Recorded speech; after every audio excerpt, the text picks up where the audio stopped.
A quick video today to illustrate something I've been saying specifically about what we've been fed about the coronavirus. I don't know exactly when it happened, but in the last few days, something has been added to the CDC website about the coronavirus, about the novel COVID-19. And what really matters is what has been changed down in Section 3. So we're going to look at that. Section 3 is comorbidities. This says here that for 6% of the deaths, COVID-19 was the only cause mentioned. Now, I know on my live streams, and I think perhaps in a previous standalone video, I have talked about how in New York City and Los Angeles specifically, doctors have had financial and career incentives to dramatically exacerbate the amount of COVID deaths. So much, in fact, that I know for a fact in New York, they were allowed to simply guess if it was a corona death or not without even doing a test. Now the CDC has collected 161,000 deaths and tabulated reasons. Only 6% of all of the 161,000 have COVID listed as the only cause of death. Some of them have things such as obesity, Alzheimer's, and then kidney failure. And then we even have unintentional and intentional injury, including poison.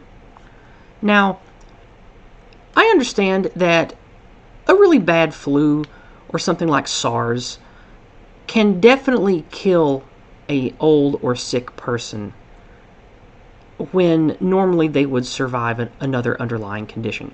But come on, kidney failure, being stabbed, being poisoned, how are you going to mark that as a COVID death and use that number as part of this Scamdemic scare tactic? I wanted to bring this to everyone's attention, that those of us that have been talking about the New World Order, whatever you want to call it, the cathedral, the people that are wanting to make us scared, to control us, to make us willingly give up our liberties, our freedoms, to live in a mask, to live in a bubble, to willingly give up our small businesses, let them die. It's based completely on inflated non-facts. And this is huge, but again, I seriously doubt the mainstream media will talk about this at all, especially with all the riots and everything. But this is something that you should tell everyone. The 161,000 corona deaths are really just over 9,300 real corona deaths. So less than 10,000 out of a population of 350 million or more corona deaths. So that makes it just a little more deadly than a regular flu season. Now, of course, it is a real virus. I'm not saying that it's make-believe. I'm not saying that it's fake. But it is in no way the dangerous, infectious killer that the months' worth of lockdowns have been worth. Even if this thing did kill 161,000 Americans, I still don't think that we should have had the lockdown this long, because how many more millions of American lives are going to be in the toilet now because of this lockdown? How many drinking problems and drug problems will have come about in the last 3 months?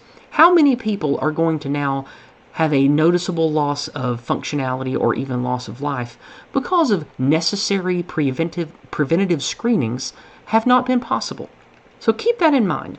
People like Dave Cullen over at Computing Forever, he always likes to bring attention to things like this, and I need to start bringing attention to things like this too, because this matters to me.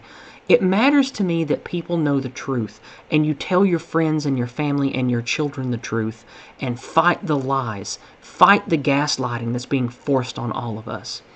The truth is going to set us free. We have to base our lives and our decisions on the truth. And we have to shout it as loudly as we can, as often as we can around us, to fight back against those that want to crush us with lies. And so I'll leave it there. I'll be leaving the link to the CDC page in the description so you can have a look at this information yourself. Keep heart and stay strong, everyone. They haven't beaten us yet.